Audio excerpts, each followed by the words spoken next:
Hello everyone, welcome back to my mini blog. আশা করি তোমরা সবাই খুবই ভালো আছো, আমিও খুব ভালো আছি। সো আমি বেরিয়ে পড়েছিলাম খুব সাডেনলি প্ল্যান করে মায়াপুরের জন্য। তো এটা হচ্ছে নিউ জলপাইগুড়ি স্টেশন। এখানে অল্প হাঁটাহাঁটি করে অল্প কিছু খেয়ে দিয়ে চটপটা, আর এখানে আমি একটা ডাল পকোড়া পেয়েছিলাম। এত টেস্টি ছিল এই যে ডাল পকোড়াটা, খুবই টেস্টি ছিল খেতে। তো খাওয়া দাওয়া করে আমি নবদ্বীপের জন্য বেরিয়ে পড়লাম। আর কিভাবে যে এত জলদি আমি নবদ্বীপও পেয়ে গেলাম।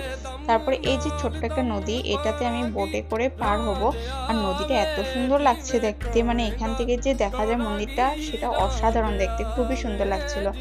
তো এইভাবে করে আমি এত জলদি পেয়ে গেলাম মায়াপুর। কিন্তু মায়াপুরে ঢোকার পর আমরা মেন মন্দিরের ভিতরে আমরা খুঁজছিলাম যে একটা রুম নেব বলে, কিন্তু এখানে রুম অ্যাভেলেবেল ছিল না বলে আমরা, তার সাথেই ছিল একটা গড়িয়া মঠ, তো সেখানে আমরা রুম পেয়ে গেলাম।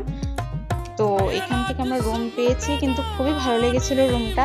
আর বাকি ভিডিও দেখার জন্য তোমরা নেক্সট পার্টটা দেখো।